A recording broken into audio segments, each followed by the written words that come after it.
Truth is a pathless land. These words, spoken by Jiddu Krishnamurti nearly a century ago, still echo with the quiet force of a thunderclap.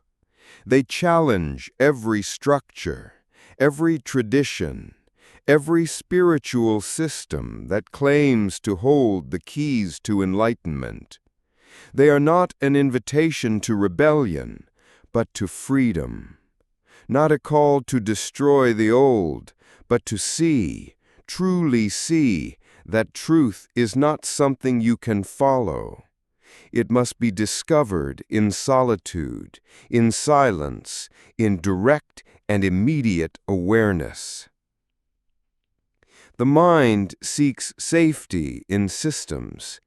It finds comfort in paths, techniques, gurus, and philosophies. It wants a clear destination and a set of instructions to get there. But truth, real truth, cannot be captured in steps. It does not belong to any religion, any ideology, any lineage. It is not in the books, nor in the rituals, nor in the robes. It is not somewhere else, waiting at the end of a spiritual journey. It is here, in the space before thought, in the stillness between breaths. To walk a path implies a distance, a becoming, a future where you will finally arrive. But truth is not in the future. It is not something to achieve. It is what remains when the seeking stops, when the mind grows quiet, when the desire for answers dissolves. And so, Krishnamurti's message was radical, not because it attacked religion, but because it stripped the seeker of all second-hand knowledge, all borrowed beliefs, all dependence on authority. He said, "Look within, watch your thoughts, observe your reactions, not with judgment, but with pure awareness. That is the only doorway to truth." But this is terrifying to the mind. It wants someone to tell it what to do, what to believe, how to behave. It wants certainty. And truth offers none. Because the moment you define it, you've already lost it. Truth is not a thing. It is not a conclusion. It is a movement, a living presence, only known in the freshness of now.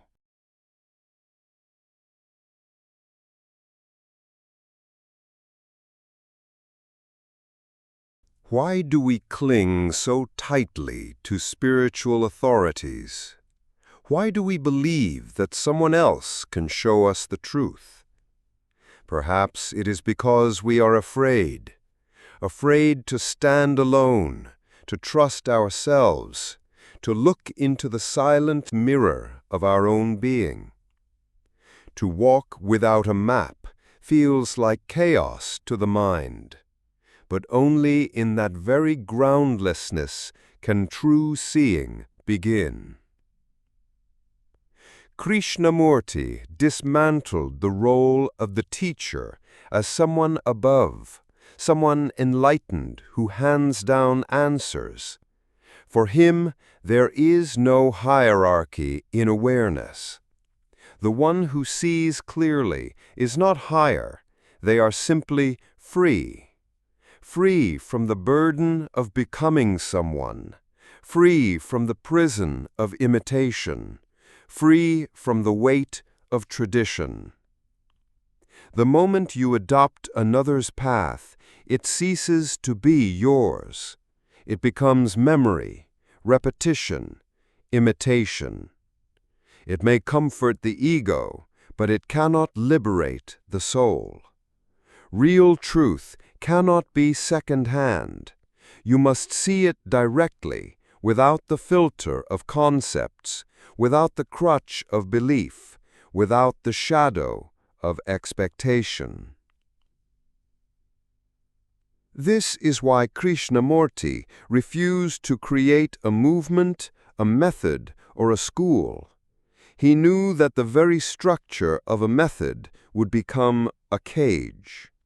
That once you say, "This is the way," you have already begun to close the door on the living mystery. Truth is not taught, it is uncovered. It does not arrive through effort, but through attention. Not the attention of a striver, but the soft, open presence of someone who simply watches. Watching the rising of a thought, the feeling of fear, the impulse to seek, and not interfering. In this naked observation, something shifts. You begin to see how every authority, religious, psychological, cultural, is a reflection of your own unwillingness to be still with what is. And that's the paradox. In giving up the search, you find. In letting go of the guide within begins to whisper, not in words, but in silence, in clarity, in presence. Truth cannot be handed to you because it is not separate from you. You are not a seeker finding the truth. You are the truth, seeing itself.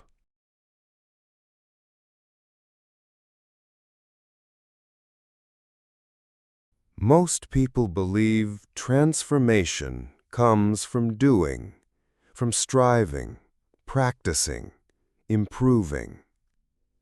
But what if true transformation happens not through effort, but through understanding? Not through adding anything to yourself, but through seeing clearly what already is. This is the essence of Krishnamurti's insight. Attention is the ground of freedom. A quiet, choiceless attention, one that does not condemn or justify, one that does not divide experience into good or bad, spiritual or mundane, just a total awareness of the now. And in that attention, something remarkable happens. The mind, which is always trying to fix, label, or escape, begins to lose its grip. You begin to notice the way thought repeats itself, clings to past images, fears the unknown.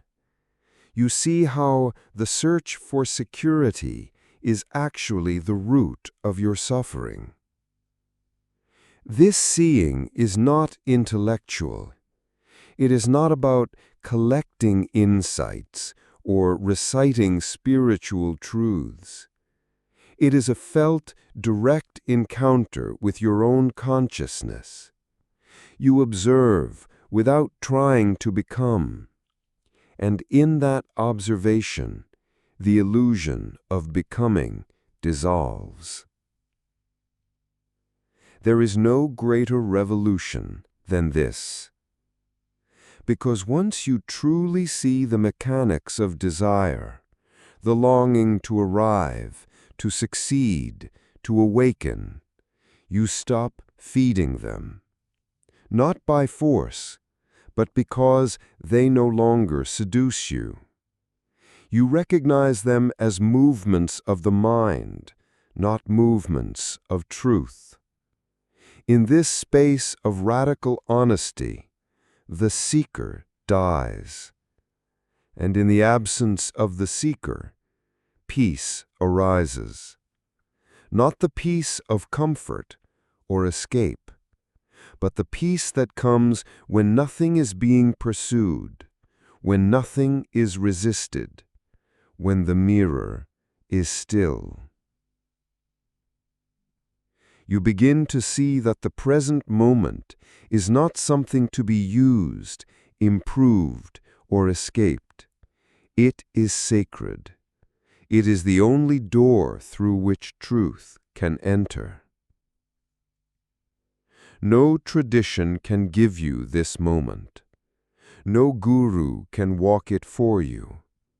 No path can carry you to what you already are. This is the quiet revolution, not in the streets, not in systems, but in the way you look, in the quality of your listening, in the courage to sit still in the face of not knowing.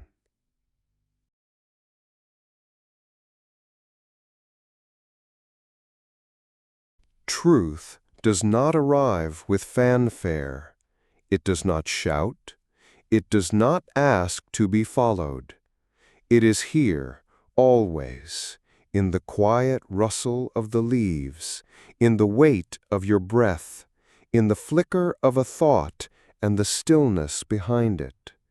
But you cannot reach it through desire, for desire is always reaching away from what is, and truth lives only in what is. Krishnamurti reminds us that the truth cannot be captured in a system, not in a belief, not in a teaching, not even in his own words. That is the paradox. Even the most sacred pointer is not the truth itself, but merely a reflection, a direction, a finger toward the moon. But if we worship the finger, we miss the moon. So what is left, then, when we abandon all roads? When there is no authority left to guide you, no tradition to protect you, no spiritual path to comfort you, what remains? Silence. A silence that is not empty, but alive. A silence where the mind no longer interferes and the heart becomes vast. Where seeing is pure, free of the filters of fear and memory. In this silence, you do not find truth. Truth finds you. Because truth is not separate from you. It is the very space in which your experience unfolds. It is not somewhere far, waiting at the end of a path. It is the background of your being, waiting to be noticed in the very act of looking. And when you see this, truly see it, you stop searching, not because you've given up, but because the need to search has dissolved. You are not chasing light anymore. You are resting as it. There is no greater intimacy than this, no greater simplicity, and perhaps that is why we miss it. We are addicted to complexity. But truth is simple and dangerous because it dissolves the false. It strips away your ideas of who you are and leaves you naked, untouched by ideology, free. So let this be the invitation, not to add another belief, not to join another movement, but to stop, to listen, to be present without grasping. And in that space, the timeless may reveal itself. As Krishnamurti once said, when you are completely attentive, you see the extraordinary in the ordinary. And in that seeing, the journey ends, and life, at last, begins.